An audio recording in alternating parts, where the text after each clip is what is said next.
கோணங்களை மார்க்க நிலைப்பாடுகளை நிகழ்த்துவதற்காக நெகிழ்வூட்டும் அறிவுரை என்ற தலைப்பின் கீழ் ஒரு சில செய்திகளை இந்த நேரத்தில் உங்களுக்கு நாம் நினைவுக்கு கொண்டு வருகிறோம்.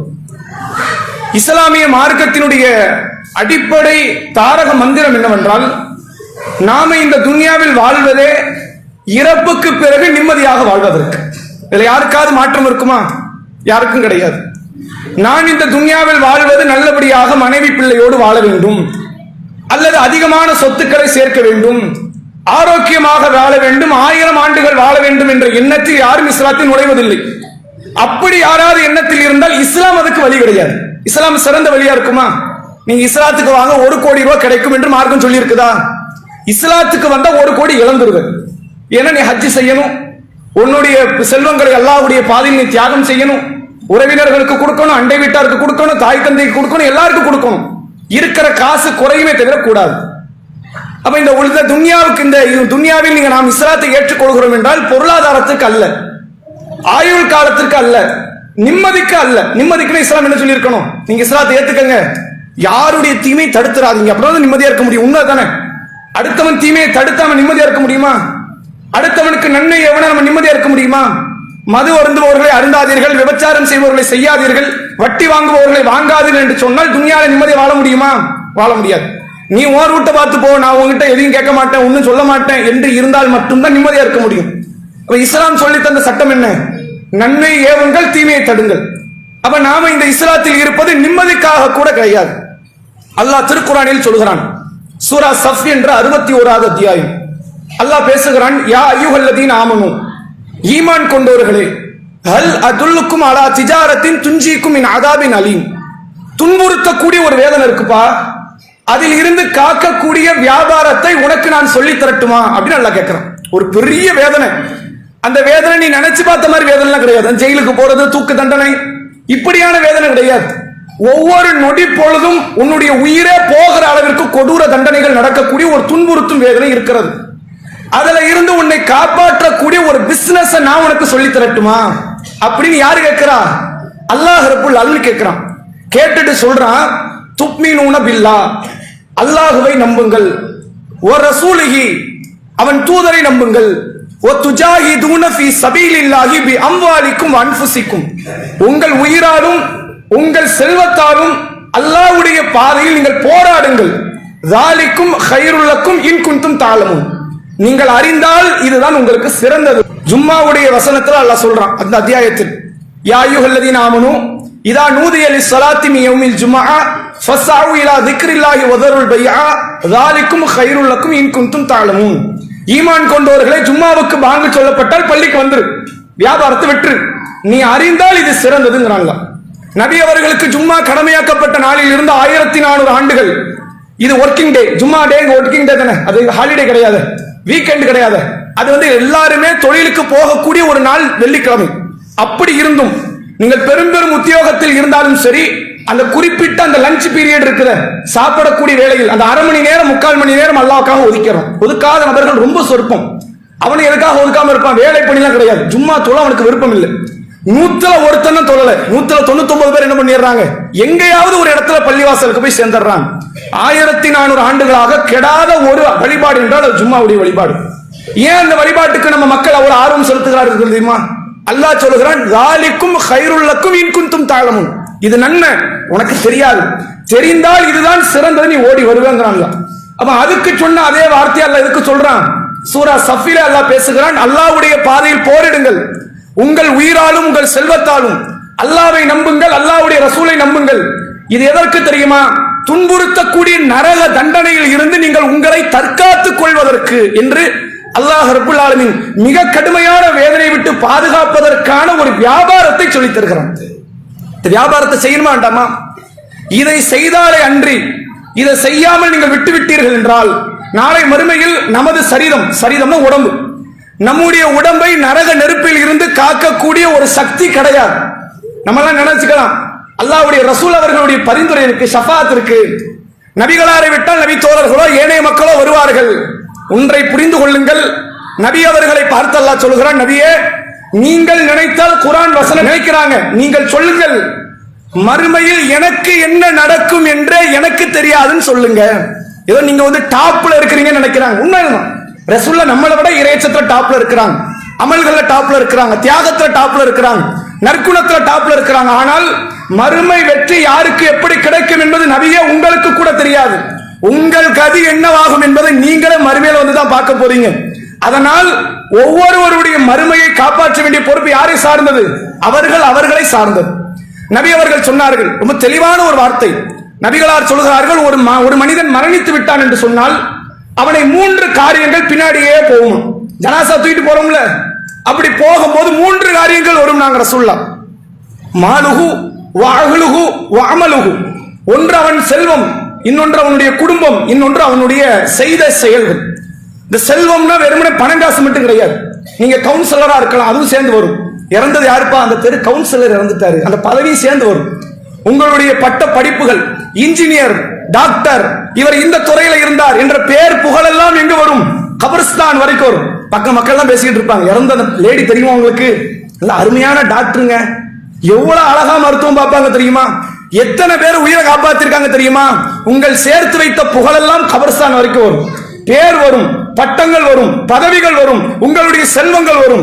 அந்த தெருவில் ஒரு பெரிய வீடு இருந்துச்சு, அந்த வீட்டு ஓனர் தான் மௌத்தாயிட்டார் அப்படின்னு பேசுவாங்க. அந்த செல்வம் எல்லாம் வரும். கூட யாரு வருவா? உங்க வாப்பா வருவார், உங்களுடைய தந்தை, உங்களுடைய சகோதரர்கள், உங்களுடைய உடன்பிறப்புகள், உங்களை சார்ந்த எல்லா விதமான உறவினர்களும் வந்து நிற்பார்கள். அதோடு நீங்கள் செய்த நன்மைகளும் தீமைகளும் சேர்ந்து வந்து நிற்கும். நீங்கள் வட்டி வாங்கி இருப்பீர்கள், அது நிற்கும். நீங்கள் மது அருந்து இருப்பீர்கள், அது நிற்கும். நீங்கள் தொழுகை விட்டிருப்பீர்கள், அது நிற்கும். நீங்கள் விபச்சாரம் செய்திருப்பீர்கள், அது நிற்கும். நீங்கள் தர்மம் செய்திருப்பீர்கள், அதுவும் நிற்கும். நீங்கள் என்னவெல்லாம் நன்மைகள் செய்தீர்களோ, தாய் தந்தைக்கு பணிவிட செய்திருப்பீர்கள், மனைவிக்கான உடைமைகளை செய்திருப்பீர்கள், கணவனுக்கு கட்டுப்பட்டு இருப்பீர்கள், பிள்ளைக்கு நற்போதனைகளை செய்திருப்பீர்கள், இதுவெல்லாம் சேர்ந்து கபர் வந்து நிற்கும். ரசூலுல்லாஹ் சொன்னாங்க, 2 உங்களை விட்டு பிரிந்து விடும்ட்டாங்க. கவுன்சிலர் பதவியோடு அனுப்பிடுவாங்களா? கவுன்சிலர் அவருக்கு தாமா, அந்த நபர் இறந்துட்டார், அப்துல்லான்னு ஒருத்தர் இருந்தார், நம்ம ஏரியா கவுன்சிலர், அவர் இறந்துட்டார். இறந்தா என்ன, அவருக்கு 5 வருஷம் கழிச்சு மறுபடியும் ஓட்டு போடுவானா? நடக்காது. கவுன்சிலர் பதவி பறிக்கப்பட்டும், டாக்டர் பதவி பறிக்கப்பட்டும், வக்கீல் துறை பதவி பறிக்கப்பட்டும், உங்களுடைய பேர் புகழ் பறிக்கப்பட்டும், உங்களை பற்றிய நல்ல பல கருத்துக்கள் மறைக்கப்பட்டும். இப்படி ஒரு கேரக்டர் இந்த துன்யால இருந்ததே மறந்துடுவாங்க. நாம நம்ம பாட்டனார ஞாபகம் வச்சிருக்கிறோமா? தந்தையுடைய தந்தை ஞாபகம் வச்சிருக்கிறோமா? சுஜூத ஞாபகம் வராரா? தொழுகையில ஞாபகம் வராரா? ஏனைய இடத்துல கையேற்றும் போது ஞாபகம் வராரா? நமக்கு நம்ம பாட்டனார் ஞாபகம் வரல, நம்மள நம்ம புள்ள நினைச்சுக்கிட்டு இருப்பான்னு நினைக்கிறீங்களா? உங்க பேரம்பேத்தி நினைப்பார்களா? நீங்கள் இறந்த பிறகு உங்களை 100 ஆண்டுகள் 1000 ஆண்டுகள் நினைத்து கொண்டாடுவார்கள் என்று நினைக்கிறீங்களா? உங்கள் பேர் புகழ் மறைக்கப்படும், செல்வங்கள் மறைக்கப்படும். வந்த உறவினர் 10 நிமிஷம் நிக்கிறதுக்கு பயப்படுவான். வீட்டுல 1008 வேலை இருக்கு. இப்ப அடுத்த பிரச்சனை என்ன? சொத்தை யாரு எப்படி எடுக்கன்னு தெரியல. அக்காவுக்கு கொடுக்கணும், அண்ணனுக்கு கொடுக்கணும், தம்பி கொடுக்கணும், அந்த வீடு எனக்கு வேணும், இந்த வீடு அவனுக்கு கொடுக்கணும். இதுல 1008 பிரச்சனை. அப்பா படுக்கையில் இருந்தாரு, நான் தான் 5 லட்சம் ரூபாய் டாக்டருக்கு செலவு பண்ணேன், அதை வாங்கணும். முக்கியமா உம்மா கழுத்துல ஒரு செயின் இருந்துச்சு, அப்ப அப்பாவுடைய சொத்துக்களை பெற வேண்டும் என்பதற்காக வேண்டி போட்டி நடக்கும். உங்கள் குடும்பங்களும் போய்விடுவார்கள், உங்கள் செல்வங்கள் போய்விடும். இறுதியாக உங்களோடு இருக்கக்கூடியது எதை நீங்கள் அலட்சியமாக கருதி செய்தீர்களோ உங்கள் செயல்கள் நிற்கும். நான் இருக்கிறேன், நீ கவலைப்படாத, வட்டி வாங்கி இருக்கிறேன், மது அருந்துல நான் இருக்கிறேன், விபச்சாரம் பண்ண நான் இருக்கிறேன், தொழுகை விட்ட நான் இருக்கிறேன், நீ செய்த சதக்கா நான் இருக்கிறேன், நீ செய்த நல்ல காரியம் நான் இருக்கிறேன் என்ற அந்த செயல்கள் மட்டும்தான் கபர்ஸ்தானிலே நம்மோடு இருக்கும் என்று நபிகள் நாயகம் ஸல்லல்லாஹு அலைஹி வஸல்லம் அவர்கள் சொன்னார்கள். அப்ப எப்படிப்பட்ட ஒரு பயணத்துக்கு இருக்கிறோம் தெரியுமா? எது நம்மோடு பெர்மனண்டா இருக்குமோ அதை நம்ம சேர்க்கல, எது நம்மோடு பெர்மனண்டா இருக்காதோ அதற்காக வேண்டி பெரும்பாடு. ஒரு மனிதர் வெளிநாட்டுக்கு போறார், நம்ம சமூகத்தில் வெளிநாட்டுக்கு போறதா சாதாரண விஷயம். இந்த ஊர்லான ஒரு ரொம்ப சின்னதா இருக்கலாம், மற்ற ஊர்கள்லாம் நீங்க விசாரிச்சு பாத்தீங்க, நீங்க ஊர்ல 100 ஆண்கள் இருக்கிறாங்கன்னா 90 பேர் வெளிநாட்டில் தான் இருப்பாங்க. கத்தார், துபாய், பஹ்ரைன், வேற பல கல்ஃப் கண்ட்ரில இருக்கிறதெல்லாம் நம்ம முஸ்லிம் ஆண்கள் தான் இருப்பாங்க. அவர்கள் எப்படி போறாங்கன்னா 15 வயசு 18 வயசு ஒரு சமையல் மாஸ்டர், ஒரு டிரைவர், ஏதாவது ஒண்ணு கத்துக்கிட்டு போயிடுறது. 3 வருஷத்துக்கு ஒருக்க வந்து பாக்குறது. எப்படி 3 வருடத்திற்கு ஒரு முறை, 2 வருடத்துக்கு ஒரு முறை, 1 மாசம் வருவார், அப்படி மேரேஜ் முடிச்சுட்டு போயிருவார். அடுத்த 2 வருஷம் கழிச்சு வருவார், புள்ள பிறந்து 1 வயசுல இருக்கும், வந்து பார்த்துட்டு போவார். இப்படியே 30 ஆண்டுகள் 40 ஆண்டு காலம் உழைப்பார். எதுக்கு திரும்ப உழைக்கிறாரு? பொம்பளை பிள்ளையை பெற்றுட்டோம், அந்த பிள்ளையை திருமணம் முடிச்சு வைக்கணும், ஒரு வீடு கட்டணும். 40 ஆண்டு காலம் உழைத்து அவன் வீட்டை கட்டுகிறான், ஏர்போர்ட்ல மௌத்தாகிறான். அவனுடைய மையத்து வீட்டுக்குள்ள வர முன்னாடி கபருக்குள்ள போகுது. நடக்குதா இல்லையா? நீங்கள் அவ்வளவு தூரம் பாடுபட்டு சேர்த்த செல்வங்கள் எல்லாம் உங்களுக்கு இல்ல.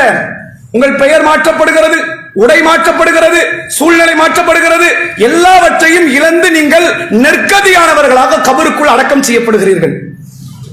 நடக்குமா இல்லையா? யாருக்காவது மறுத்து பேச முடியுமா? இல்லைங்க, அப்படிலாம் கிடையாது. நான் மௌத்தாயிட்டோம்னா என்னுடைய மனைவி என் கூட வந்து கபர்ல படுப்பாங்கன்னு சொல்ற நபர்கள் உண்டா? என் கணவர் அப்பெல்லாம் விட மாட்டாருங்க, வீட்டுக்குள்ள வச்சே என் மையத்தை வச்சு பார்த்துக்கிட்டே இருப்பாரு சொல்லுகிற கணவன்மார்கள் உண்டா? மனைவிமார்கள் உண்டா? யாரும் கிடையாது. அல்லது நீங்க உங்க புள்ள மௌத்தாயிட்டான்னு வைங்க, கொண்டு போய் கபர்ல அடக்கம் பண்ணியாச்சு, வீட்டுக்கு வரீங்க, மழை கடுமையா பெய்யுது.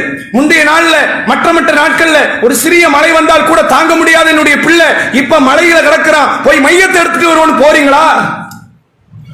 கடுமையான வெயில், பனி, எதையாவது காரணம் வைக்கிறீங்களா?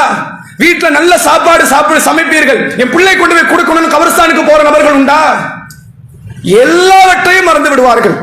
அப்படிப்பட்ட மிக மோசமான அற்பகரமான ஒரு வாழ்க்கை இந்த துனியா. இல்லைன்னு மறுக்க முடியுமா? நீங்கள் அழகழகாக கட்டியிருப்பீர்கள் அந்த வீடு, ஒரு 100 வருஷத்துல எவன் கையிலே போய் அந்த வீடு இருக்கும். உங்க மகன் பேரங்கையில இருந்தாலும் ஒரு நியாயங்க, அவன் வித்து மண்ணாக்கிட்டு போயிருவான். அது யார் கைக்கெல்லாம போய் எவனோ ஒருத்தர் அதை கொண்டு லாபம் அனுபவித்துக் கொண்டிருப்பான். உங்க பைக் இன்னொரு ஆள்கிட்ட, உங்க கார் இன்னொரு ஆள்கிட்ட. இவ்வளவு ஏன்? உங்கள் கணவர் இன்னொரு பெண்ணுகிட்ட, உங்கள் மனைவி இன்னொரு ஆணுகிட்ட. என்ன பத்திரமா? மவுத் வரைக்கும் நீ என் புருஷனாமா, நீ என்னுடைய மனைவிதாமா இருப்பாங்களா? ரொம்ப ரேரு. அப்படி தடுக்கப்பட்டவர்கள் யார்? நபிகளாருடைய மனைவிமார்களை தவிர துன்யாவில் யாரையும் இப்படி தடுத்து நிறுத்த முடியாது. நான் மௌத்தாகிறேன், நீ எனக்கு அப்புறம் யாரும் கல்யாணம் முடிக்க கூட சொல்ல முடியுமா? அந்த அருகதை இருக்குதா? யாருக்கும் கிடையாது. உங்கள் மனைவியே உங்களுக்கு சொந்தம் இல்லைன்னு ஆயிரும், உங்கள் கணவன்மார்கள் உங்களுக்கு சொந்தம் இல்லைன்னு ஆயிரும், உங்கள் தாய் தந்தையர்கள் ஏனைய பிள்ளை மீது பரிவு காட்ட ஆரம்பித்து விடுவார்கள், உங்கள் பிள்ளைகள் உங்களை மறந்துடுவாங்க. எதுக்குப்பா இந்த போராட்டம்? ஏன் இவ்வளவு தூரம் ஓடணும்? என்ன நீ மறந்துடுவ அப்படின்னா உனக்காக ஏன்டா நான் கட்டணம் வீட்ட? என்ன மறந்துடுவேன்னா உனக்காக நான் இவ்வளவு ஏன் பாடுபடணும்? என்னை என்றைக்கும் மறக்காமல் என்னுடைய நன்மை தீமைகளை கணக்கெடுத்துக் கொண்டிருக்கக்கூடிய ரப்புக்காக நான் என்ன செய்தேன்? அதெல்லாம் நினைச்சு பார்க்கணும். அந்த மறுமையை பற்றிய சிந்தனை மக்கள்கிட்ட அதிகமாக இல்லை. அல்லாஹ் திருக்குர்ஆனிலே சூரா ஹஜ் என்ற அத்தியாயத்தில் பேசுகிறான். ஹஜ் தெரியுமில்ல, 22வது அத்தியாயம். அல்லாஹ் சொல்கிறான், யா அய்யுஹன் நாஸ், மனிதர்களே, இத்தகு ரப்பக்கும், உங்கள் இறைவனை அஞ்சிக் கொள்ளுங்கள். இன்ன ஸல்ஸலத ஸாஅத்தி ஷைஉன் அதீம், மறுமையினுடைய திடுக்கம் இருக்கிறதே பட்டு பயங்கரமான திடுக்கம்ங்கறான். நீ நினைச்சு கூட இப்படி பார்த்திருக்க மாட்ட. சில நாட்களை நீ சந்தித்திருப்பாய். லாக்டவுன் நேரம் பயங்கரமா இருக்கும், வேற எந்த நாள்ல பயங்கரமா இருக்கும், திடீரென்று ஒரு கலவர நேரம் பயங்கரமா இருக்கும், கடுமையான மழை பயங்கரமா இருக்கும், கடுமையான புயல் பயங்கரமா இருக்கும். நீ சந்தித்த நாளில் இது போன்ற பயங்கரமான நாளை நீ பார்த்திருக்க மாட்ட. இந்த துன்யா படைக்கப்பட்ட நாள்ல இருந்து அழிக்கப்படுகிற நாள் வரை இதற்கு மிஞ்சிய கொடூரமான நாள் கிடையாது. இதுக்கு அப்புறம் அப்படி ஒரு நாள் வராது. அந்த நாளை பற்றி அல்லாஹ் திருக்குர்ஆனிலே சொல்கிறான், யௌம தரவுனஹா ததுஹலு குல்லு முர்தியாத்தின் அம்மா அர்தாத் வ தலவு ذات حمل حملها وترى الناس سكارى وما هم بسكارى ولكن عذاب الله شديد. அல்லாஹ் சொல்கிறான், நபியே, அந்த மறுமை எப்படி இருக்கும் தெரியுமா? அந்த நாளில் பால் ஊட்டக்கூடிய தாய்மார்கள் தான் பால் ஊட்டக்கூடிய பிள்ளையை மறந்து விடுவாள். எந்த அம்மாவது அப்படி மறப்பாங்க? 10 வயசு பிள்ளையை மறக்க மாட்டாள், 20 வயதில் இருக்கக்கூடியவனை மறக்க மாட்டாள், 40 வயதை அடைந்தவன் கூட சாப்பிட்டானு கேட்கிறவ தாய். அப்படிப்பட்ட தாய் கை பிள்ளையாக இருக்கும், பால் கொடுத்தால் தான் இவனை வாழ வைக்க முடியும் என்ற நிலையில் இருக்கிற குழந்தையை மறக்கும் நாள் அந்த மறுமை நாள். அடுத்து அல்லாஹ் சொல்கிறான், கர்ப்பிணி பெண்கள் தன் வயிற்றிலே வைத்திருக்கக்கூடிய கருவை ஈண்டெடுத்து விடுவாள். அவளுக்கு வேதனை தெரியாம. நீ யோசிச்சு பாருங்க, நல்ல அசந்து தூங்கிட்டு இருப்போம், ஒரு கொசு கடிச்சுன்னா டக்குன்னு எந்திரிச்சிரும், சுளீர்னு கடிக்கும், கடுமையான வேதனை, டக்குன்னு சொரிஞ்சுக்கிட்டே எந்திரிச்சிருவோம். கை முறிஞ்சிட்டுன்னு வைங்க, ஒரு பேச்சு ஆக்சிடென்ட், பைக்ல இருந்து விழுந்துட்டோம், கை உடைஞ்சிருச்சு. இந்த நேரத்தில் ஒரு கொசு கடிக்குது. கொசு கடி பெருசா தெரியுமா? தெரியாது. என்ன காரணம்? பெரிய வேதனை சிறு வேதனையை மறக்க வச்சிடும். அல்லாஹ் சொல்கிறான், கருவிலே இருக்கிற குழந்தையை வீண்டெடுக்கிறது இருக்குது துன்யாவிலேயே பெரிய வேதனை, ஆகிரத்துல நீ நரகத்தை பார்க்கும்போது அது உனக்கு வேதனையா தெரியாதுங்கிறான்ல. சொல்லிட்டு அல்லாஹ் சொல்றான், ஒத்தரன் நாச சுக்காரா, நபியே, மனிதர்களை நீங்கள் போதை வயப்பட்டவர்களாக பார்ப்பீர்கள். சரக்கு அடிச்சவ மாதிரி இருப்பான், சாராயம் குடிச்சவ மாதிரி இருப்பான். வலாக்கின் அதாப் அல்லாஹி ஷதீத், அவர்கள் போதை வயப்பட்டவர்கள் அல்ல, நரகத்தை பார்த்து கொண்டிருக்கிறார்கள். நல்ல நோட் பண்ணுங்க, நரகத்துக்குள்ள இன்னும் நுழையல, நரகத்துக்குள்ள இன்னும் நுழையல, நரகத்தை பார்க்கிறோம். பார்க்கும் போது அவன் அசந்து போய் நிக்கிறான். டேங்க அப்பா, இப்படி ஒரு வாழ்க்கைக்காக நம்ம போராடி இருந்தோம். 60 ஆண்டுகள் 80 ஆண்டுகள் போராடியது இந்த நரகத்தினுடைய இந்த நெருப்புக்காகத்தானா? அந்த நெருப்போடு பணி செய்யக்கூடிய பெண்கள் நீங்கள் சுதாரித்துக் கொள்ளுங்கள். கொஞ்சம் யோசிச்சு பாருங்க. ஒரு வெண்ணியை தொட முடியாது, ஒரு தோசைக்கல் கடுமையான சூட்டில் இருக்க தொட முடியாது. அதையெல்லாம் பார்த்து வெறுந்தோடுகள் இருக்கக்கூடிய நாம் நரகத்தில் நம்முடைய ஒட்டுமொத்த உடலையும் நெருப்புக்காக வேண்டி உணவாக கொடுக்கக்கூடிய மனநிலை என்னவென்று சொல்வது. அல்லாஹ் திருக்குர்ஆன்ல சொல்றான், இந்த நரகம் தான் கிடைக்கும் நம்மள காஃபிரை பார்த்து. அந்த காஃபிர் தான் சொல்றான், நரகம் போனா போயிட்டு போறோம், உனக்கு என்ன வந்துச்சு? ரசூலுல்லாஹ் பார்த்து. அதுக்கு அல்லாஹ் குர்ஆன்ல ஒரு வார்த்தை சொல்றான் பாருங்க, ஃபமா அஸ்பரஹும் அலன் நார். அட நரகத்துக்கே போயிருவாங்கறியப்பா, உன் பொறுமை என்னன்னு சொல்லுங்கறான். அல்லாஹ்வே பார்த்து ஆச்சரியப்படுறான். நரகமே போயிருவாங்கறானப்பா. அவன் நரகத்தை பார்க்கல, கெப்பாசிட்டி என்னன்னு தெரியாது, அதனுடைய ஒரிஜினல் டெம்பரேச்சர் என்னன்னு தெரியாது, தெரியாம பேசிக்கிட்டு இருக்கிறான். நரகத்தை பொறுத்துக் கொள்ளக்கூடியவனுடைய பொறுமை என்னவென்று சொல்வது என்று அல்லாஹ் கேட்கிறான். சாதாரண வாழ்க்கையா நரகம்? நீங்க நினைக்கலாம், ஈமான் கொஞ்ச நேரத்துக்கு முன்னாடி பேசினார், கடுகளவு ஈமான் இருந்தால் சொர்க்கம், லா இலாஹ இல்லல்லாஹ் என்று சொல்லிவிட்டால் சொர்க்கம். கண்டிப்பாக இந்த கொள்கை அது உண்மை, மாற்றமே கிடையாது, மாற்றமே கிடையாதுங்க. நல்லா தெரிஞ்சுக்கங்க. ஒருத்தன் ஒரு கொலை பண்ணிட்டான்னு வைங்க, 14 ஆண்டுகள் அவனுக்கு சிறை தண்டனை, நீங்க கண்டிப்பா திருப்பி வருவானா இல்லையா? அல்லாஹ் நாடி ஹயாத்தை கொடுத்தா வந்துருவான். நான் கண்டிப்பா வந்துருவேன். 14 வருஷம் போய் ஜெயில இருக்கா தயாரா? மனைவி விட்டு, பிள்ளைகளை விட்டு, வியாபாரத்தை விட்டுட்டு நம்ம போயிட்டு வர்றதுக்குள்ள இந்த குடும்ப சூழ்நிலை எப்படி மாறும்னு தெரியாது. உள்ள போனா ராஜாங்க வாழ்க்கையா? ஜெயிலுக்குள்ள போனா நிம்மதியா கொடுத்துருவாங்க. டிவி ஹிவியா போட்டு கையில ரிமோட்டை கொடுத்து, வைஃபை கனெக்ஷனை கொடுத்து, 3 வேளை இல்ல 6 வேளை சாப்பாடு வச்சுக்க கொடுத்துருவான் அவன். சாதாரண அற்ப உலகத்தில் வாழக்கூடிய ஒரு சிறைச்சாலை வாழ்க்கை 14 ஆண்டுகள் கழித்து திரும்பி வருவோன்னு தெரிந்தால் கூட அந்த வாழ்க்கை யார் விரும்ப மாட்டான். ஆனால் நரகம் எப்படி ஆயிடுச்சு? கிள்ளுக்கிற போனா போயிட்டு போறோம், போயிட்டு திரும்பி வந்துடலாம். என்ன மாமியார் விடா? போயிட்டு வர்றதுக்கு மாமியார் விடாங்க. நரக வாழ்க்கை அற்பமாக மக்களால் பார்க்கப்படுகிறது. நரகம்னா என்ன? சாதாரண ஒரு விஷயம். அல்லாஹ்வுடைய தூதர் அவர்கள் பாவங்களை செய்யாதவர், ஒருவேளை அலட்சியத்தில் 1-2 பாவம் செய்திருந்தால் கூட அல்லாஹ்வால் மன்னிக்கப்பட்டவர். நாளை மறுமையில் சொர்க்கத்தில் முதல் நபராக நுழையக்கூடிய அல்லாஹ்வுடைய தூதர் அவர்கள் நரகத்தை நினைத்து கண்ணீர் வடிக்காத நாள் கிடையாது. ஏங்க அந்த மனிதர் கண்ணீர் வடிக்கணும்? என்ன காரணம்? நரகம் போமாட்டோம் ரசூலுல்லாஹ்க்கு தெரியுமா இல்லையா? நல்லா தெரியும்.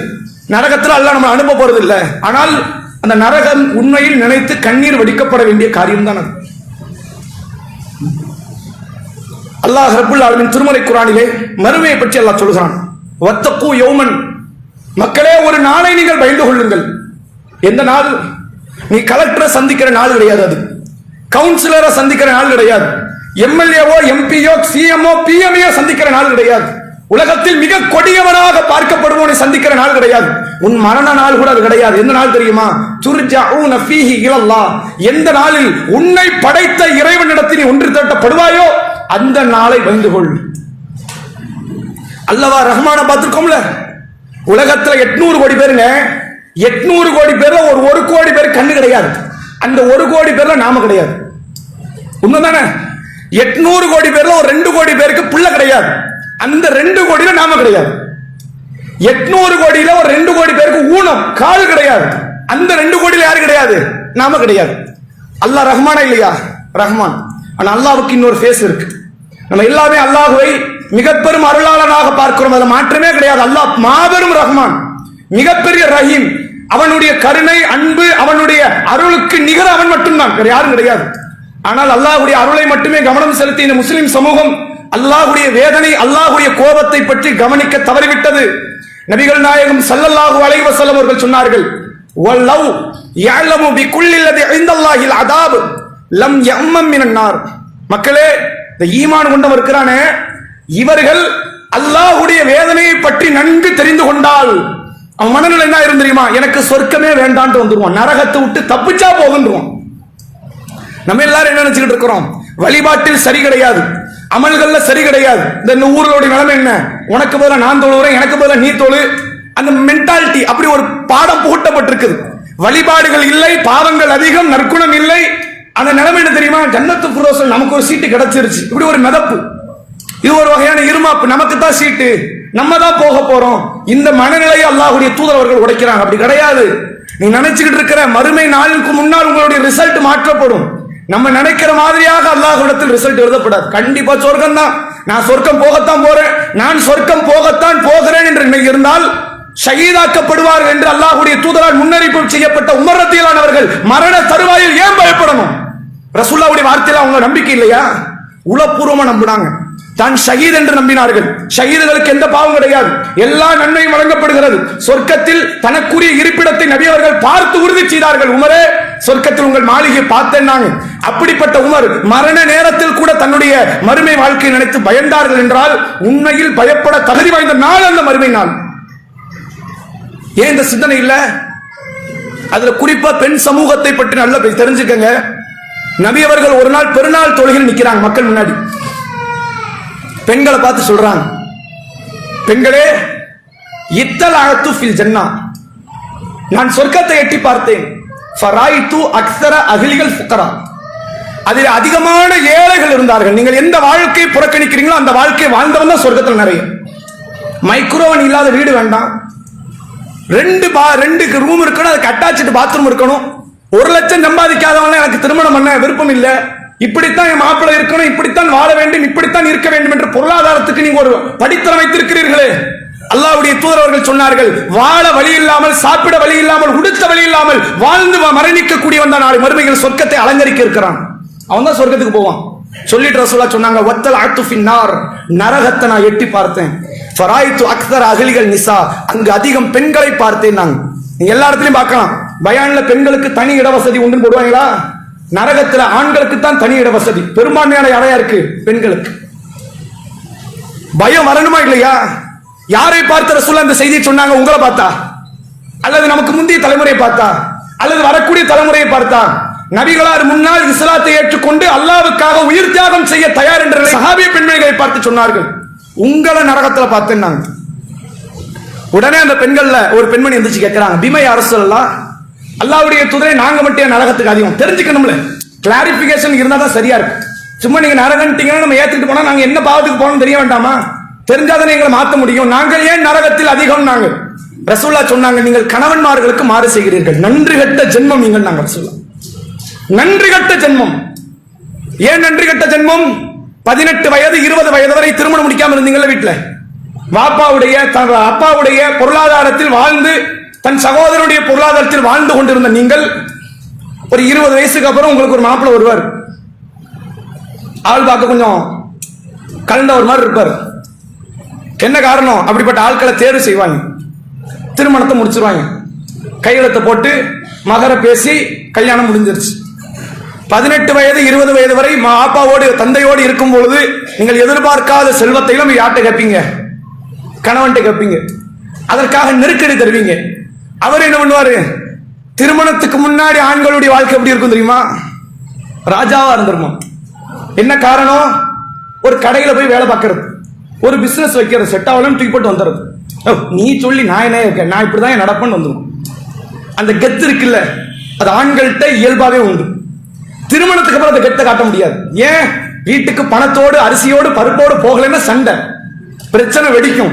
அதனால் தன்னுடைய சுய மரியாதையை இழந்து, தனக்கான சுய கௌரவத்தை இழந்து அந்த வேலையில் தற்காத்துக் கொள்வதற்காக, தக்க வைத்துக் கொள்வதற்காக வாழ்ந்து கொண்டிருப்பார். நீங்க யோசிச்சு பாருங்க, உங்கள் தந்தை உங்களுக்கு பொருளாதாரம் தருகிறார்கள் என்றால் அவர் உங்களை பெற்றவர், கொடுக்கிறார். உங்க புள்ள உங்களுக்கு பொருளாதாரத்தை கொடுக்கிறான்னு வைங்க, நீங்க பெத்தது, அதனால அவங்க கொடுக்கணும். இவர் ஏன் உங்களுக்கு கொடுக்கணும்? எழுதி வச்சிருக்குதா? பத்திரம் போட்டிருக்குதா? இவரே உங்களுக்கு பொருளாதாரத்தை தரணும். என்ன காரணம்? நீங்கள் கட்டுப்படுவீர்கள் என்பதற்கு கொடுக்கிறார், நீங்கள் பணிவிடை செய்வீர்கள் என்று கொடுக்கிறார், நீங்கள் நன்றியோடு நடப்பீர்கள் என்று கொடுக்கிறார். நீங்கள் நடக்கவில்லை என்றால் இது மாபெரும் துரோகமா இல்லையா? துரோகம் தானங்க. ஒரு கடையில போய் நான் வேலை பார்க்கிறேன், மாதம் இவ்வளவு ரூபாய் சம்பளம், 1ஆம் தேதி ஆனோட சம்பளத்தை எடுத்து வைக்கணுமா இல்லையா? வைக்கலன்னா 1 மாத காலம் நான் செஞ்ச உழைப்பு வேஸ்ட் ஆயிடுச்சா?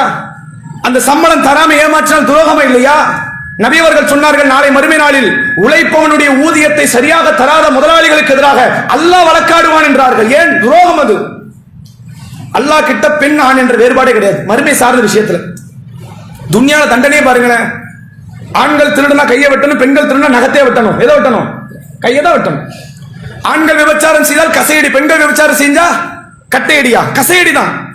ஆண்கள் விபச்சாரம் செய்தால் கொன்று விட வேண்டும், திருமணம் முடித்த ஆண்கள். பெண்கள் விபச்சாரம் செய்தால் கொலை செய்து விட வேண்டும். எல்லா தண்டனையும் பாருங்க, ரப்பு கிட்ட தண்டனையாக இருக்கலாம், நன்மையாக இருக்கலாம்.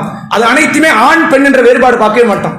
பெண்களாக இருக்கக்கூடியவர்கள் அதிக கவனத்தோடு இருந்து கொள்ளுங்கள். உங்கள் கணவன்மார்கள், உங்கள் கணவன்மார்களுடைய குடும்பத்தாரிடத்தில்.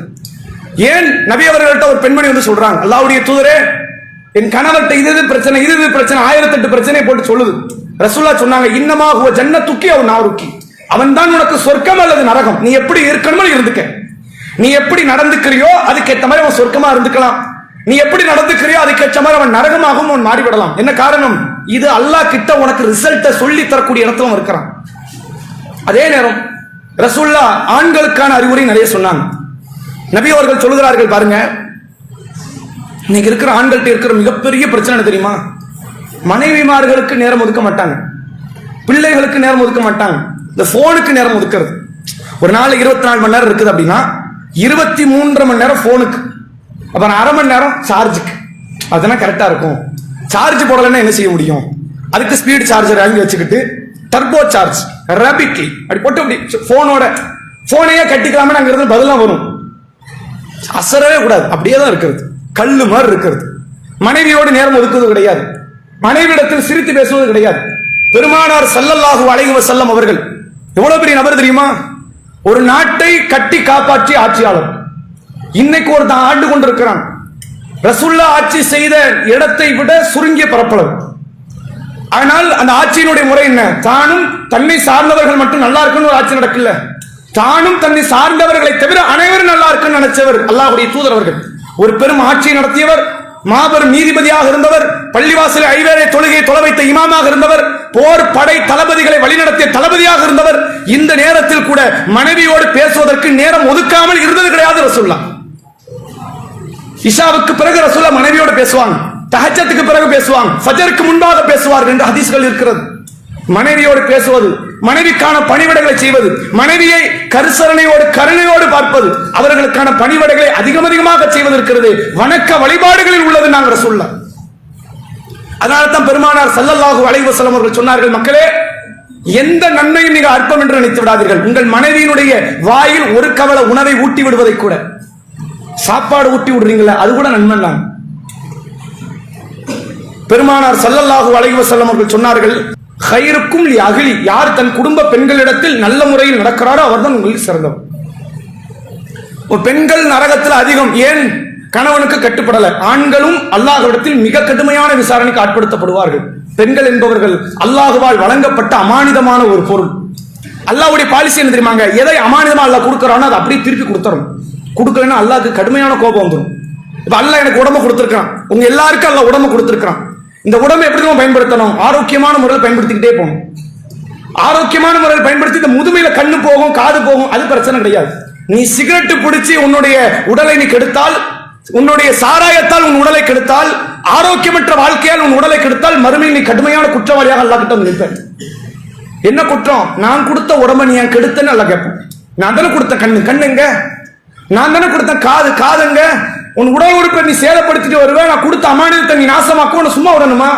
உடல் உறுப்பு விஷயத்திலே அல்லாஹ் இப்படி கேட்பான் என்றால் பெருமானார் சொன்னாங்க, ஒரு நபித்தோழர் இரவு முழுவதும் தொழுகிறார், பகல் முழுவதும் நோன்பு வைக்கிறார். ரசூலுல்லாஹ் என்ன சொன்னாங்க தெரியுமா? கண்ணுக்கு செய்ய வேண்டிய கடமை இருக்குன்னாங்க, உன் உடலுக்கு செய்ய வேண்டிய கடமை இருக்குன்னாங்க. சொல்லிட்டு ரசூலுல்லாஹ் சேர்த்து சொன்னார்கள், உன் மனைவிக்கு செய்ய வேண்டிய கடமையும் இருக்கிறது.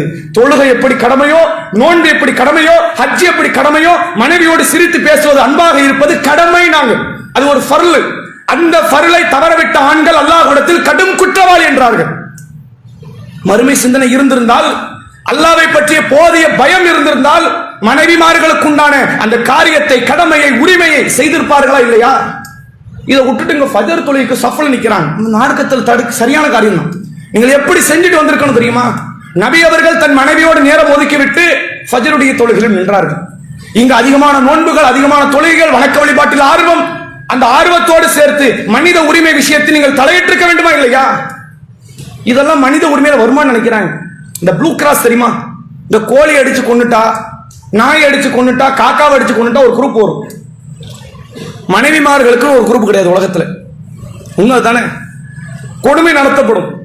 ஆனா இதுக்கெல்லாம் உலகத்துல சில கூட்டம் உருவாகும். அவன் எப்படி வித்தியாசமா பதில் கொடுப்பான். நீயும் உன் இஷ்டப்படி நட, அவன் எப்படி அவன் இஷ்டப்படி நடக்கிறான், நீ உன் இஷ்டப்படி நட. இது சரியான ரூல் கிடையாது, தீர்வு. ஆனா இது நல்ல தீர்வு கிடையாது. இஸ்லாம் சொல்லி தரக்கூடிய தீர்வு என்ன தெரியுமா? உன் மனைவியிடத்தில் கண்ணியமாக ஒழுக்கமாக நடக்காவிட்டால், கனிவோடு பண்பாக நீ நடக்காவிட்டால், அல்லாஹ்விடத்தில் நீயும் குற்றவாளி. பெருமானார் இத்தனை பல பணிகளோடு, என்ன நிறைய பேருக்கு போதிக்கப்படுறது என்ன தெரியுமா? மனைவி கிட்ட கூட சிரிச்சு பேசக்கூடாது, அப்படி உம்முன்னு இருக்கும். ஏன்னா மறுமை பத்தி அவர் நினைச்சுக்கிட்டு இருக்கிறாராம். கபர் வாழ்க்கை, மறுமை, சொர்க்கம், நரகம். ரசூலுல்லாஹ்வுக்கு இல்லாத இறைச்சம் உங்களுக்கு வந்துருச்சா? நீங்கள் அதை காட்டியிருக்கணுமா இல்லையா அந்த இடத்துல? சரி, இது ஒரு பக்கம். அடுத்து பாருங்க, இந்த அண்டை விட்டார்னு நிறைய பேர் உண்டா? ரசூலுல்லாஹ் அந்த முஹல்லாவில் வாழக்கூடிய அந்த வாழ்க்கைக்கு நிறைய இடத்துல ஆர்வம் ஊட்டி இருக்கிறாங்க. தனித்து வாழ்வது இஸ்லாத்துல நல்ல காரியம் கிடையாது. நான் தனியா போய் ஒரு இடத்துல வீடு எடுத்து தங்க போற நல்ல காரியம் கிடையாது. முஹல்லாங்கிற ஒரு ரூலை உருவாக்குனது இஸ்லாம் தான். முஹல்லான என்ன? நமக்குன்னு ஒரு சொசைட்டி, நமக்கு அக்கம் பக்கத்தில் ஆட்கள் இருக்கணும், சொந்த பந்தங்கள் இருக்கணும், இவங்களோடு சேர்ந்து வாழ்வதற்கு பேர் தான் முஹல்லா. அந்த முஹல்லா வாழ்க்கை எதற்கு தெரியுமா? அண்டை வீட்டாருக்கான உதவிகளை, பாசங்களை, பிணைப்புகளை நீங்கள் செய்ய வேண்டியது உங்கள் மீது கடமை. பெருமானார் ஸல்லல்லாஹு அலைஹி வஸல்லம் அவர்கள்ட்ட ஒரு சஹாபி பெண்மணி வந்து கேட்கிறாங்க, பெண்களே குறித்து வைத்துக் கொள்ளுங்கள், ஆண்களும் குறித்து வைத்துக் கொள்ளுங்கள், நரகம் எப்படிலாம் போவோம்னு பாருங்க. ரசூல்லா கிட்ட வந்து ஒரு பெண்மணி கேட்கிறாங்க, அல்லாஹ்வுடைய தூதரே, ஒரு பெண் அதிகம் தொழுகிறாள், அதிகம் நோன்பு வைக்கிறாள், அதிகம் தர்மம் செய்கிறாள். அதிகம் தொழுவதுன்னு என்ன அர்த்தம்? ஃபர்ல மட்டும் தொழுதா யாரும் அதிகம் தொழுகிறான்னு சொல்லுவாங்களா? 5 வேளை ஒருத்தர் தொழுவாரு, நிறைய தொழுவாரு. என்ன நிறைய தொழுவாரு? கரெக்டா தான் தொழுகிறாரு. நிறைய தொழுகிறாருன்னு அர்த்தம் ஃபர்லுக்கு மேல தொழுவாரு. சுன்னத்து, நஃபீல், லுஹா, தஹஜ்ஜத், அது மாதிரி வித்ர், இதெல்லாம் தொழுதா அதிகம் தொழுவது. அதிக நோன்புன்னு என்ன? ரமலானை தவிர கூடுதலான நாட்களையும் தொழுவது, நோன்பு வைப்பது. அதிக தர்மம் என்ன? ஜக்காத்தை தாண்டி கூடுதலாக செய்வது. இப்படி ஒரு பெண் செய்து கொண்டிருந்தால், அண்டை வீட்டுக்கார பெண்ணுக்கு நோவினை தந்தால், ரசூல்லாட்ட வந்து கேட்கிறாங்க, இந்த பெண் எங்கே இருப்பாள்? ரசூல்லா சொன்னாங்க, அவன் நரகவாசிட்டாங்க. மனுஷனை கவனிக்காம படைத்தவனுக்கு நன்றி செலுத்தினால் இது நன்றியாக அல்லாஹ் பார்க்கவே மாட்டான், நரகவாசி. அதே நேரத்தில் ஒரு பெண் இருக்கிறாள், அவள் குறைவாக தொழுவாள், பர்லிலேயே பிரச்சனை அர்த்தம். ஒரு நாள் ஃபஜர் அவுட் ஆகும், ஒரு நாள் லுஹர் அவுட் ஆகும், ஒரு நாள் 4 அவுட் ஆகும், ஒரு நாள் 5 அவுட் ஆகும். கொஞ்சம் தொழுவது மார்க். அதனால இது ஆர்வம் முற்றும் சொல்லக்கூடாது, தவறான ஒரு காரியம். இது கூட நம்ம நரகத்தை தள்ளிடும். கரெக்டா 5 வேளை நம்ம தெளிவா இருக்கணும். ஆனால் அந்த பெண் குறைவாக தொழுகிறாள், குறைவாக நோன்பு வைக்கிறாள், குறைவாக தர்மம் செய்கிறாள். அண்டை வீட்டுக்கார பெண்ணோடு கண்ணியமாக நடக்கிறாள், நேசமா. நம்ம என்ன செஞ்சாலும் அவங்க கொடுப்போம். அவங்க ஏதாவது கொடுக்கறாங்களா, கருணையோடு வாங்கிக் கொள்வோம், நல்ல எண்ணத்தோடு வாங்கிக் கொள்வோம். அவங்களுக்கு ஒரு பிரச்சனை நம்ம போய் நிற்போம், அவங்களுடைய நல்லதுல நம்ம போய் கலந்து கொள்வோம். எல்லா விஷயத்திலும் அண்டை வீட்டுக்கார பெண்ணோடு, அண்டை வீட்டுக்கார நபர்களோடு நல்ல முறையில் பழகக்கூடிய ஒரு சாலிகான பெண், சாலிகான ஆண். ரசூல்லா கிட்ட கேட்கிறாங்க, இவள் அப்படி நடக்கிறாள், ஆனா தொழுகையில நோம்புல பிரச்சனை, இவ எங்க இருப்பா? ரசூல்லா சொன்னாங்க, இவள் சொர்க்கவாசினாங்க. அவ சொர்க்கம் கூட்டு போற அமல்ல முக்கியமான அமல் இது. வழிபாடுகள் முக்கியம், அதோடு சேர்த்து மனிதாபிமான காரியம் முக்கியம். இதுல எத்தனை பேர் கவனம் செலுத்தி இருக்கும்? இதுல யாராவது அதிகமான ஆர்வம் செலுத்திய மக்கள் உண்டா? நீங்க யோசிச்சு பாருங்க. நம்ம மக்கள் முழுக்க முழுக்க நம்முடைய செயல்பாடுகள், செயல் திட்டங்கள் எப்படி இருக்குன்னா, ஆணாக இருந்தாலும் சரி, பெண்ணாக இருந்தாலும் சரி, தொழுது விட்டால் போதும்னு நினைக்கிறாங்க. தொழுகை ஒரு பார்ட் ஆஃப் லைஃப், ஒரு வாழ்வினுடைய ஒரு பகுதி தான். தொழுகையை கொண்டு சொர்க்கம் நுழைய முடியும் என்றால் நீங்கள் குர்ஆன் ஹதீஸ நிறைய பார்க்கலாம். தொழாமல் சொர்க்கம் போனவங்களும் உண்டு. நாம இது எதுவுமே தொழுகையை மட்டுப்படுத்த பேசல. தொழுது தொழாமல் நரகமான ஆட்களும் உண்டு, குர்ஆன்ல நீங்க பார்க்கலாம், ஹதீஸ்ல பார்க்கலாம். ஆனால் மனிதாபிமான காரியத்தில் ஏன் நாம் குறைவோடு இருக்கிறோம்? சிந்தித்து பாருங்க. நம்ம ஆரம்ப கட்ட காலத்தில் இந்த பள்ளிவாசலை உருவாக்கி உள்ள வந்த நேரத்தில் அதிகமாக நம்மகிட்ட பேணுதல் இருந்தது, நற்குணம் இருந்தது. யாரை பற்றியும் புறம் பேச மாட்டோம், யாருக்கு எதிராகவும் வீண் விதண்டாவாதங்களை சொல்ல மாட்டோம், தவறான கருத்துக்கள், தவறான பேச்சுக்கள் இருக்காது. கண்ணியமான முறையில் நடந்து கொண்டிருந்த நாம் இன்னைக்கு அந்த கண்ணியத்தை இழக்கிறோம்னா என்ன அர்த்தம் தெரியுமா? வெறும் பேரளவில் நம்மகிட்ட கொள்கை இருக்கிறத தவிர அமல்படுத்தக்கூடிய அளவில் அந்த கொள்கை இல்லை. கொள்கை என்ன? அல்லாஹ் ஒருவன் சொல்லிட்டு கொள்கை இருக்கும். நீ யோசிச்சு பாருங்க, ரசூல்லா அப்படி மட்டும் சொல்லியிருக்கணுமா இல்லையா? ரசூல்லாவுடைய 40 வயது வரை அந்த மக்கள் சொன்ன வார்த்தை அமீன், சித்திக், இவர் உண்மையாளர், நேர்மையாளர் என்றார்கள். அந்த பட்டத்தோடு நபி அவர்கள் இஸ்லாத்திற்குள் வந்தார்கள். அந்த பட்டம் இன்னும் அதிகரித்ததை தவிர குறையவில்லை. எதிரிகளால் குறைக்கப்பட்டது, மற்ற மக்களால், மற்ற தரப்பு மக்களால் இன்னும் ரசூல்லாவை அதிகமாக உண்மையாளர் என்று சொன்னார்கள், சித்திக் என்று சொன்னார்கள். ரசூல்லாவுடைய நற்குணம் அந்த மக்களை எல்லாம் உள்ள கவர்ந்து இழுத்தது. திருக்குர்ஆனில் அல்லாஹ் சொல்கிறான், நபியினுடைய எத்தனையோ பல நற்குணத்தை புகழலாம்ல, நபியினுடைய எத்தனையோ வழிபாட்டை புகழ்ந்திருக்கலாம்ல. ஆனா அல்லாஹ் எதை புகழ்கிறான் தெரியுமா? ஃபபிமா ரஹ்மத்தின் மினல்லாஹி லின்தலஹும் வலவ் ஃபல்லன் கலீலல் கல்ப் லன்ஃபது மின் ஹவுலிக. நபியே, அல்லாஹ்வுடைய கருணையால் தான் நீங்கள் மக்களிடத்தில் நளினமாக நடக்கிறீர்கள். ஒருவேளை நீங்கள் கடின உள்ளம் கொண்டவராக, முரட்டுத்தன்மை உடையவராக நீங்கள் இருந்திருந்தால் இந்த தோழர்கள் என்றைக்கோ உங்களை விட்டு ஓடி இருப்பாங்க. உங்களையே சுத்தி சுத்தி வராங்க. என்ன அர்த்தம்? உங்களிடத்தில் வருவதற்கு என்ன காரணம்? உங்ககிட்ட பவர் இருக்குதா? அந்த பவரை வச்சு இது பண்ணிடலாம்? ஒண்ணு கிடையாது. நீங்கள் நல்லவர், நற்குணவாதி, உங்க கூட இருந்தாதான் நிம்மதின்னு வரோம். எப்ப பார்த்தாலும் அப்படி வாழ்ந்தார்கள். அந்த பண்பு நம்மகிட்ட வந்திருக்குன்னு வேண்டாமா? நம்மளை பார்த்து ஒதுங்கி போறவங்க தான் சமூகத்தில் அதிகம். பக்கத்தில் வந்து நேசத்தோடு சலாம் சொல்பவர்கள் குறைவு. என்ன காரணம்? நம்மால் அவர்களை அதிகமான முறையில் பாதிப்பை ஏற்படுத்தி இருக்கிறோம்.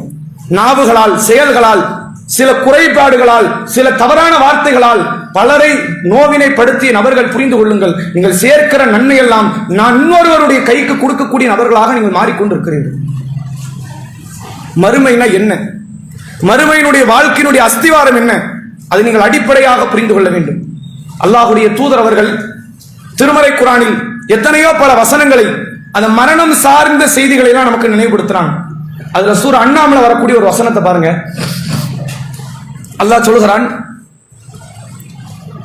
இன்னல்லதீன லலமு அன்ஃபுஸஹும், யார் தங்களுக்கு தாங்களே அநீதி இழைத்துக் கொண்டிருந்தார்களோ அவர்களிடத்தில் உயிரை கைப்பற்றக்கூடிய வானவர்கள் வருவார்களாம். யார் வருவா? ரூஹை கைப்பற்றக்கூடிய வானவர்கள் அநியாயம் செய்த மக்கள்கிட்ட வருவாங்க. இது என்ன அநியாயம்? தனக்குத்தானே அநியாயம். இன்னொருத்தனுக்கு அநியாயத்துக்கு பேசல. தனக்குத்தானே அநியாயம் என்ன? வழிபாடுகளில் குறை வைப்பது, மார்க்க கடமைகளை செய்ய மறுப்பது. நாம மது வருந்தோம், இன்னொருத்தனுக்கு பாதிப்பா? நமக்கு பாதிப்பு. நாம விபச்சாரம் பண்றோம், இன்னொருத்தனுக்கு பாதிப்பா? நமக்கு பாதிப்பு. நாம பொய் சொல்கிறோம், இன்னொருவனுக்கு பாதிப்பா? நமக்கு பாதிப்பு. நீங்கள் என்னவெல்லாம் நற்குணத்தை இழக்கிறீர்களோ அதெல்லாம் உங்களுக்கு பாதிப்பு. என்னவெல்லாம் தீமைகளை செய்கிறீர்களோ அதெல்லாம் உங்களுக்கு பாதிப்பு. இப்படி செய்யக்கூடிய நபர்கள்ட்ட வானவர்கள் வருவாங்க ரூஹை கைப்பற்ற. வந்த உடனே ரூஹை பறிச்சுட்டு போற வேலையெல்லாம் கிடையாது. யாரா இருந்தாலும் சரி, நல்லவர்களாக இருந்தாலும் சரி, கெட்டவர்களாக இருந்தாலும் சரி, அங்க ஒரு சின்ன விசாரணை நடக்கும். அந்த விசாரணைக்கு அவர் பதில் சொல்லுவார். அந்த நேரத்தில் வானவர்கள் இந்த அடியார்கள்ட்ட வந்து கேட்பாங்களாம், ஃபீம குன்தும், நீங்கள் பூமியில் எப்படி வாழ்ந்தீர்கள் அப்படின்னு கேட்பாங்க. அந்த மக்கள் சொல்லுவார்களாம், யாரு? நம்மள மாதிரி ஆள் தான், நீங்க வேற வித்தியாசமான ஆளவ கூடாது, நம்ம தான். மது அருந்துபவர்கள், விபச்சாரம் செய்பவர்கள், வட்டி வாங்குபவர்கள், வணக்க வழிபாட்டில் குறை வைப்பவர்கள், அடுத்தவர்களுக்கு துரோகம் விளைவிப்பவர்கள், என்னென்ன மார்க்க கடமைகள் எல்லாம் இருக்கிறதோ அதையெல்லாம் விடுபவர்கள். ஷிர்க்குதாரி கிடையாது, நம்ம ஷிர்க்கு வைக்கல, நான் அவங்கள பத்தி பேசல. குஃபுர் கிடையாது, நாம குஃபுர் வைக்கல, நாம அவங்கள பத்தி பேசல. யாரை பத்தி பேசுறோம்? நானும் முஸ்லிம் என்று சொல்லி இஸ்லாத்தை சரியாக கடைபிடிக்காத மக்களிடத்தில் அந்த வானவர்கள் வருவார்கள். மரண நேரம் அந்த வானவர்கள் வந்து சொல்லுவாங்க, ஃபீம குன்தும், நீங்கள் எப்படி பூமியில் வாழ்ந்தீர்கள் என்று கேட்பார்கள். அந்த மக்கள் சொல்லுவார்களாம், குன்னா முஸ்தல்ஆஃபீன ஃபில் அர்த், நாங்கள் பூமியில் பலகீனமான மக்களாக இருந்தோம். இன்னைக்கு கேளுங்களா மக்கள்கிட்ட, என்ன பை வட்டி வாங்குறீங்களா பை? கஷ்டம் பை, என்ன செய்ய, என்ன கஷ்டம்? வீட்டில் டிவி வாங்கி ஆகணும்ட்டாங்க பை நம்மள்கிட்ட. எவ்வளவு பெரிய கஷ்டம். சோமாலியா தேசமே வந்து நஷ்டப்பட்டதுக்கு இதுதானே காரணம். டிவி இல்லாம தானே அந்த மக்கள்லாம் வந்து பஞ்சத்தில் இருக்கிறாங்க. பைக் வாங்க, கடை வைக்க, வியாபாரம் பண்ண, வீடு கட்ட, கல்யாணம் முடிக்க, எல்லாத்துக்கும் வட்டி, லோன். மது அருந்தவரெல்லாம் கொஞ்சம் வித்தியாசமான காரணமா சொல்லுவாங்க. என்ன போய் மது அருந்துவீங்க? ரொம்ப மன கஷ்டம். மற்றவங்களும் ரொம்ப ஜாலியா இருக்கிறோம், அப்படிதானே? நாங்கள்லாம் இருக்கிற ஜாலி சொர்க்கத்தில் இருக்கிறோம், அப்படியா? உலகத்துல யாருக்குமே கஷ்டம் வரலையா? எல்லா ஒவ்வொரு தவறுகள் செய்பவர்களும் ஒரு காரணத்தை வச்சுக்குவாங்க. என்ன பை, வழிபாடுகள் உங்களோட ஆளே காணும், ரொம்ப பிஸி பை, நாங்களாம் வெட்டித்தனமா இருக்கிறோம், அப்படிதானே? இதானே காரணம். என்ன பை, நீங்க குர்ஆனை ஓதுவதே கிடையாது, அமல்களில் ஈடுபடுவதே கிடையாது, எங்க போய் நேரம் இருக்கு? நேரமே கிடையாது. உங்களுக்கு மட்டும் அல்ல 2 மணி நேரம் ஒரு நாளைக்கு கொடுத்திருக்கிறான், எங்களுக்கு மட்டும் என்ன 2000 மணி நேரம் கொடுத்திருக்கிறான். எல்லாருமே தங்களுக்கு தாங்கள் ஒரு அநியாயம் செய்து கொண்டு, அதுக்கு என்ன காரணம்? நாங்கள் பலகீனமான மக்கள். அதுக்கு அந்த மாணவர்கள் பதில் சொல்லுவாங்கன்னா, அலம் தக்குன் அர்துல்லாஹி வாசிஆ, அல்லாஹ்வுடைய பூமி விசாலமா இல்லையா? நீங்கள் அங்க ஹிஜ்ரத் செய்திருக்க கூடாதா? இந்த ஊர்ல பிரச்சனைனா வேற ஊர் போயாவது நீ இஸ்லாத்தை கடைபிடிச்சிருக்கணும் வேண்டாமா? இந்த ஊர்ல இஸ்லாத்தை கடைபிடிச்சா பிரச்சனை, வீட்டுல மனைவி பிரச்சனை, தாய் தந்தை பிரச்சனை, குடும்பத்தார் பிரச்சனை, ஏகப்பட்ட பிரச்சனை. அதனால என்னால் இஸ்லாத்தை கடைபிடிக்க முடியல. பிரச்சனையால் இஸ்லாத்தை கடைபிடிக்க முடியல. நான் பிரச்சனையை விடணுமா, இஸ்லாத்தை விடணுமா? பிரச்சனை தானே விட்டுருக்கணும். இங்க பிரச்சனை, ஊரை விட்டு ஓடி போயாவது நாம் இஸ்லாத்தை கடைபிடித்திருக்க வேண்டும் என்று இருக்கணுமா இல்லையா? இதை சொல்லி வானவர்கள் அந்த நபர்களை துன்புறுத்தி அவர்களை உயிரை அல்லாஹ் குர்ஆனிலே சொல்கிறான், அவர்கள் நரகவாசிகள். நம்ம எப்படி மிதப்பு தெரியுமில்ல? லா இலாஹ இல்லல்லாஹ் சொன்னா சொர்க்கம்ங்கறாங்க. சொர்க்கம் தான், நம்ம அதை மறுக்கவே கிடையாது. ரசூலுல்லாஹ் சொன்ன வார்த்தை பொய்யாகுமா? சொர்க்கத்துக்கு முன்னாடி வேற ஒரு இடத்துக்கு போயிட்டு வருவீங்க. அந்த இடம் 1 நாளாக இருக்கலாம், 1 வருஷமாக இருக்கலாம், 1000 வருஷமாக இருக்கலாம், 1 கோடி வருஷமாக இருக்கலாம். அல்லாஹ் உங்களுக்கு எழுதி கொடுத்தானா? ரசூலுல்லாஹ் காலத்தில் இருந்த காஃபிர்கள்லாம் சொல்லிக்கிட்டு இருந்தாங்க, நாங்கெல்லாம் நரகம் போறது உண்மைதான் முகமது. எந்த காஃபிர்? யூதர்கள் சொல்றாங்க, நாங்கெல்லாம் நரகம் போவோம், அது எங்களுக்கு தெரியுமே. ஆனா கொஞ்ச நாள் தான், எங்களை எல்லாத்துக்கும் அப்படி நரகத்துல போடுவோம். வட்டி வாங்கினது, இந்த அனாதை சொத்தை எடுத்துனது எங்களை நரகத்துல போடுவோம், அப்புறம் தூக்கி சொர்க்கத்துக்கு அனுப்பிடுவான். அல்லாஹ் திருக்குர்ஆன்ல வசனத்தை இறக்குறான், குறைந்த காலம் தான் நரகத்தில் இருப்போம் என்று சொல்றீங்களே, அல்லாஹ் கிட்ட அக்ரிமெண்ட் போட்டீங்களோ? உங்க வாப்பா விட்டு இடமா? நான் நினைச்ச நேரத்துல வருவேன், நினைச்ச நேரத்துல போவேன். யாரு விட்டு இடம்?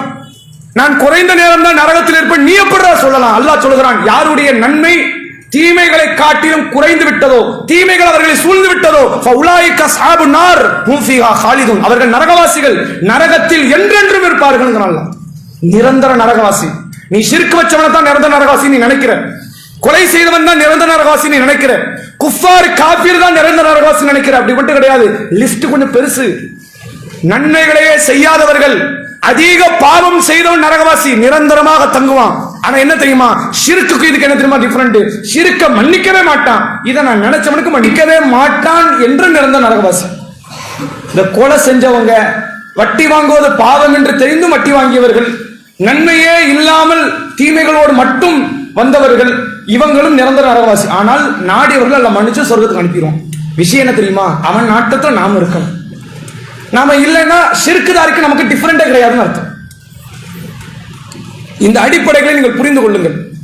நரகத்தை குறித்து பெருமானார் ஸல்லல்லாஹு அலைஹி வஸல்லம் அவர்கள் சொன்னார்கள். ஒரு சிறிய செய்தியை மட்டும் உங்களுக்கு நினைவுபடுத்துறேன். நரகத்துல பெரிய தண்டனையில் ஆரம்பித்து சிறிய தண்டனை வரைக்கும் உண்டு.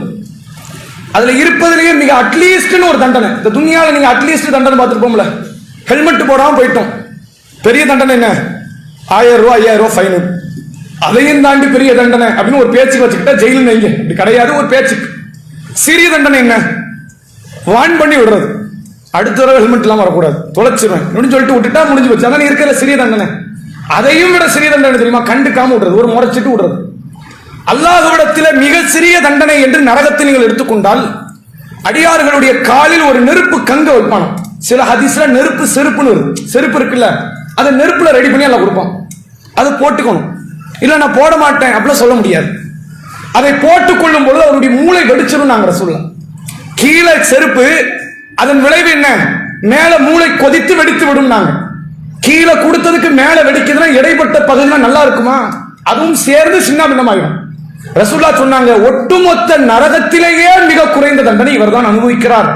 ஆனால் அந்த அடியார் நினைத்துக் கொள்வாராம், நரகத்தில் எனக்கு கொடுக்கப்பட்ட தண்டனையை போன்று வேறு யாருக்கும் அல்லாஹ் கொடுக்கவில்லை. இந்த நரகத்துல போய் நான் வாழ்ந்துருன்னு எவனும் சொல்லாதீங்க. அப்படிப்பட்ட வாழ்க்கையில ஒண்ணும் கிடையாது. லா யமூது ஃபீஹா வலா யஹ்யா. அங்கே அவர்கள் வாழவும் மாட்டார்கள், சாகவும் மாட்டார்கள். நீங்கள் மௌத்தை தேடி அங்க போக முடியாது, மௌத்து கிடைக்காது. சரி, வாழ்ந்தாரலாம் முடிவெடுத்தா உங்களுக்கு சகிப்புத்தன்மை வாழ முடியாதுங்க. என்ன வாழ முடியுமா? அது லேசான காரியமா? நீ யோசிச்சு பாருங்க. பெண்கள் பிள்ளை பெற்றெடுக்கிற வழி இருக்குல்ல, பக்கத்துல நிறைய பேர் சொல்லுவாங்க, அது குறிப்பா கணவன்மார்கள் பேசுவாங்க, கொஞ்சம் சகிச்சுக்க. என்ன சகிச்சுக்க? நீ வந்து அனுபவிச்சதான் உனக்கு தெரியும். சகிச்சுக்க சகிச்ச முடியுமா? அது உண்மையிலே பெரிய வேதனை தான், வேற ஒண்ணுமே அங்க பண்ண முடியாது. அந்த வேதனை தொடர்ச்சியா இருந்தா, ஒரு சில மணி நேரங்கள், ஒரு சில நொடி பொழுதுகள் இருக்கிற அந்த வேதனை தொடர்ச்சியாக இருந்தால், அதை விட கொடூர தண்டனைகள் இருந்தால், அந்த வேதனை அல்ல நிரந்தரமாக தந்தால், அந்த நரக வாழ்க்கைக்காக வேண்டி நம்முடைய உடலை நாம் பக்குவப்படுத்துவது நியாயமா? யோசிச்சு பாருங்க. அந்த நரகத்திற்கு நாம் சென்று விடக்கூடாது. அதனால்தான் நபிகளாருடைய தோழர்கள் எல்லாம் இருந்தார்களே, தோழர்களும் தோழியர்களும், அவருடைய வாழ்க்கையினுடைய ஒவ்வொரு சரிதத்தையும் நீங்கள் எடுத்து பார்த்தால், இப்படியெல்லாம் ஒரு மனிதர் வாழ முடியுமாங்கிற வாழ்க்கையை வாழ்ந்தாங்க. முத்தாய்ப்ப ஒரு சம்பவம் சொல்றேன் பாருங்க. ரசூலுல்லாஹ்வுடைய மனைவி அன்னை ஆயிஷா ரலியல்லாஹு அன்ஹா, ரசூலுல்லாஹ்வுடைய மனைவிமார்களுக்கு மட்டும் தனி சட்டம். நம்ம முன்னாடியே சொன்னோம், மற்றவர்கள் யார் விதவையானால், கணவன் இறந்து விட்டால் இன்னொரு திருமணம் செய்து கொள்ள எல்லாருக்கும் அனுமதி கொடுக்கிறோம். 60 வயது மூதாட்டியா இருந்தால் மார்க்கத்தில் அனுமதி உண்டு. அவங்க செய்யறாங்க இல்ல, அவங்க விருப்பம், அவங்களுடைய சாய்ஸ். இஸ்லாத்துல என்ன அனுமதி உண்டு. 60 வயசு பெண்ணா ஒன்னும் பிரச்சனை இல்லை, கணவர் மூத்தா, இத்தா காலம் முடிஞ்சிருச்சா 4 மாசம் 10 நாள், இன்னொரு கல்யாணம் பண்ண விருப்பம்னா பண்ணிக்கங்க. ஆனால் நபியின் மனைவிமார்கள் இன்னொரு கல்யாணம் பண்ணக்கூடாது. ரசூலுல்லாஹ் ஹயாத்தா இருக்கும்போது இந்த சட்டத்தை இறக்குறான்.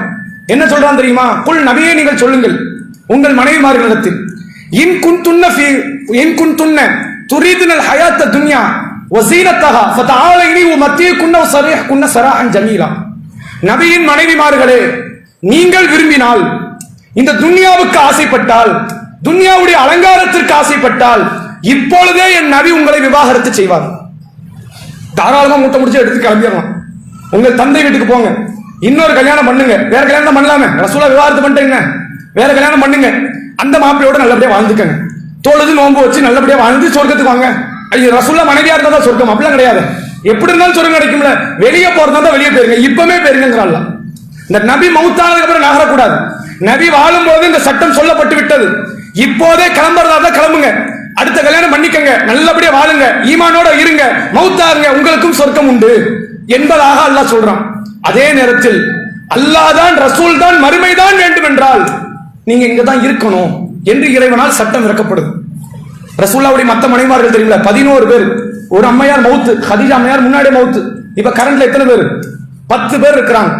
10 பேர்ல 9 பேர் இருக்காங்கல்ல, இவங்க ஆல்ரெடி தன் வாழ்க்கையினுடைய ஒரு பெரும் பகுதியை கழிச்சிட்டாங்க.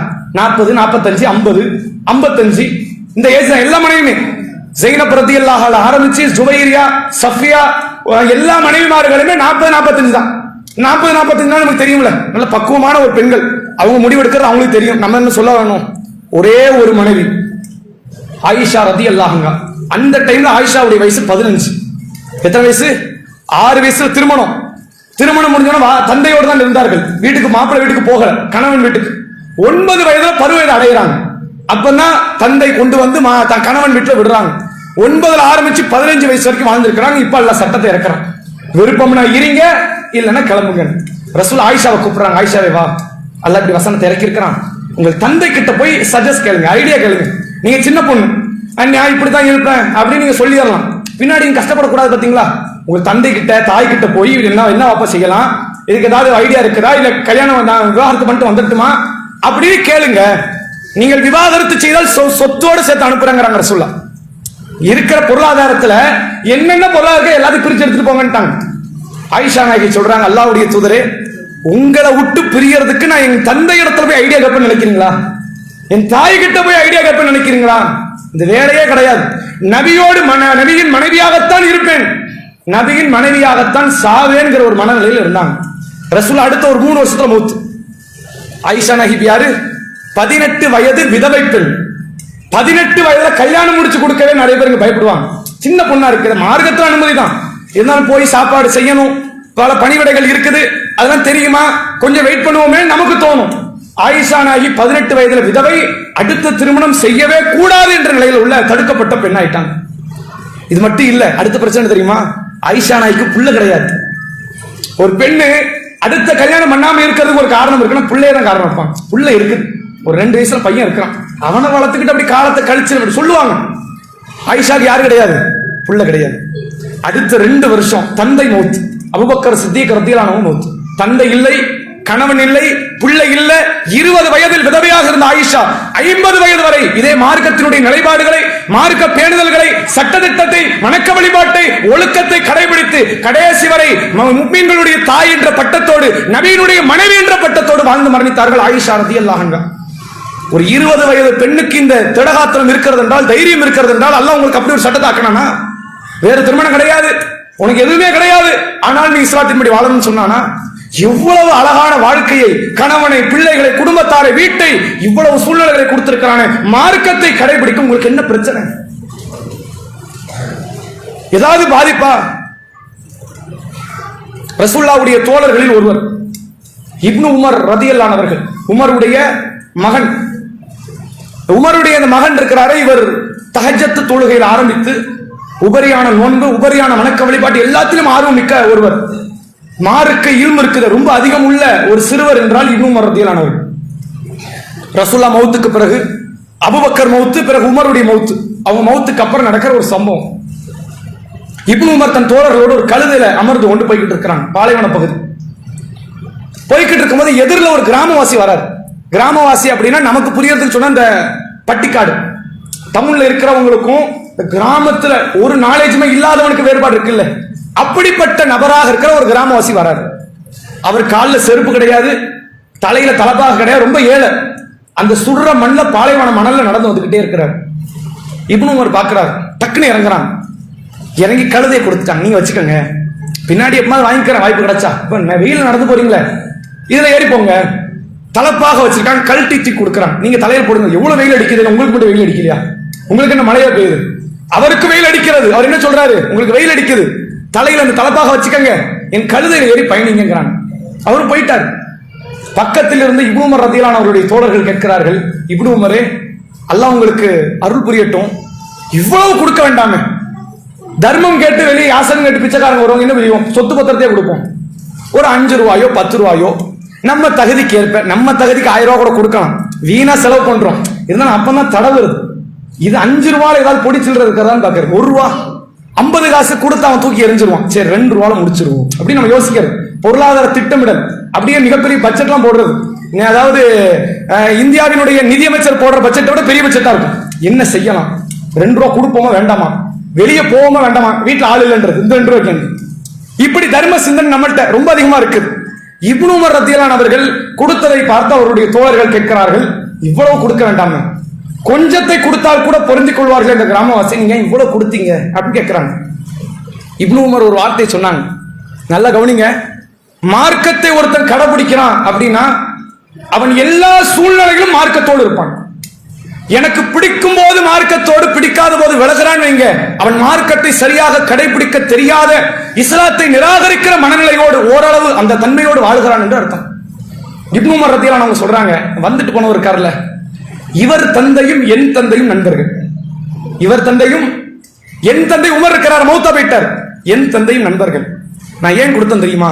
ரசூல் ஸல்லல்லாஹு அலைஹி வஸல்லம் அவர்கள் சொன்னார்கள், யார் தன் தந்தையுடைய நெருங்கிய உறவுகளோடு, நட்புறவோடு, நேசத்தோடு பழகுகிறார்களோ அவர் தன் தந்தைக்கு செய்த உபகரணங்களிலேயே பெரிய உபகரணத்தை செய்து விட்டார். நான் எங்க வாப்பாவுக்கு ஒரு நன்மை செய்ய நான் ஆசைப்பட்டேன், நபியின் சொல்லை காப்பாற்ற நான் ஆசைப்பட்டேன், மொத்தத்தை கொடுத்துட்டேன்.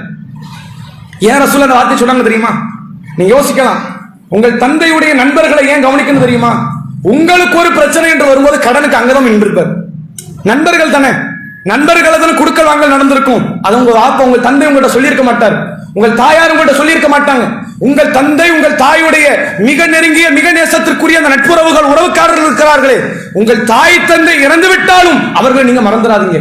அவர்களோடு நல்லபடியாக பண்போடு நீங்கள் அவர்களோடு பழகுங்கள் என்பதை அல்லாஹ்வுடைய தூதர் அவர்கள் காட்டிவிட்டு, இதுவும் உன் தாய்க்கு செய்ய வேண்டிய கடமைகள் உண்டுதான், இதுவும் உன் தந்தைக்கு செய்ய வேண்டிய கடமைகள் உண்டுதான் என்று காட்டி தந்தார்கள். நீங்க கவனிங்க, இப்னு உமர் ரலியல்லாஹு அன்ஹுடைய பண்பு பாருங்க. ஏற்கனவே வாப்பா தந்தை இருக்கிறார உமர் ரலியல்லாஹு அன்ஹு எல்லாத்தையும் மக்களுக்கே கொடுத்துட்டு போயிட்டார். என்னெல்லாம் கொடுத்தார் உமர்? உமர் தன் பையனுக்கு கொடுத்தது என்ன? எதையாவது கொடுத்தாரா? மரணிக்கிற நேரங்க மக்களை எல்லாம் கூப்பிட்டு விடுறாரு. சொர்க்கவாசியாக பார்க்கப்பட்ட 4 முக்கிய தோழர்கள் அழைச்சு சொல்றாங்க, அடுத்த கலீஃபா யாரும் நான் சொல்ல மாட்டேன், நீங்க தேர்வு செஞ்சுக்கங்க. ரசூல்ல சொல்லல, நம்ம அபூபக்கரை தேர்வு பண்ணோம். ஆனா அபூபக்கர் என்ன தேர்வு பண்ணார்? நான் யாரையும் சொல்றதா இல்ல, நீங்க 4 பேரும் சேர்ந்து முடிவு பண்ணி யாரை கலீஃபா ஆக்கினாலும் ஆக்குங்க, நான் கொஞ்ச நேரத்தை மௌத்தாயிடுவேன்னு நினைக்கிறேன், யாரையாவது கலீஃபா ஆக்குங்க, ஆனால் என் மகன் ஒரு காலத்திலும் கலீஃபாவுடைய பொறுப்புக்குள்ள வரக்கூடாது. கலீஃபா மூத்தாயிட்டா இருப்பா, அவர் பையனை ஆக்கிரும் பேச்சே இருக்கக்கூடாது, என் பையனை அரசு பதவியில் ஏற்றக்கூடாதுன்னாரு. பையனுக்கு எதையுமே கொடுக்காமல் மரணித்த தந்தைக்காக எல்லாவற்றையும் கொடுக்க வந்தார். பாத்தீங்களா, நபியின் வார்த்தை தான் இதற்கு காரணம். நினைச்சிருக்கலாமா இல்லையா? என்னத்தை தந்தாரு எங்க வாப்பா மௌத்தாகும் போது? கொடுத்துட்டு போகாதுன்னு சொல்லிட்டு போயிருக்கிறாரு. சோ எதையும் கொடுக்காது, எதையும் கொடுக்காதுன்னு இருக்காரு. அவர் சொர்க்கம் போனா என்ன எனக்கு என்ன அப்படின்னு இருந்திருக்கணுமே இல்லையா? குறைஞ்சபட்சம் எங்க வாப்பா சொர்க்கத்துக்கு போயிட்டார், அவர் ஷஹீத், ரசூலா சொர்க்கம் சொல்லிட்டாங்க, அவருக்கு என்ன இருக்குது? அப்படி இருந்திருக்கணுமா இல்லையா? குறைஞ்சபட்சம் ஒரு நன்மை என் தந்தைக்கு கிடைப்பதை கூட நான் தடுத்த இடத்துல இருந்துடக்கூடாதுங்கிறதுக்காக தனது கழுதையை, தனது தலைப்பாகையை தூக்கி ஒப்படைக்கிறார் என்றால், எல்லா சூழ்நிலையிலும் மறுமையை மட்டுமே நினைத்து பார்த்தவர்கள் நபித்தோழர்கள், எல்லா நேரத்திலும் லாபத்தை மட்டுமே நினைத்து பார்த்தவர்கள் தான் முஸ்லிம் மக்கள். ஒரு கவிஞர் ஒருத்தர் எழுதுறார், இஸ்லாமிய கவிஞர், அரபுல எழுதுற ஒரு வார்த்தை பாருங்க, நாளைக்கு மறுமை என்றால், நல்ல வார்த்தை நோட் பண்ணுங்க. இன்னைக்கு புதன்கிழமையா, வெள்ளிக்கிழமை மறுமை வரும். ஒரு பேச்சுக்கு நான் சொல்றேன், நாளை மறுமை என்றால் நம்ம மனசு என்ன தோணும்?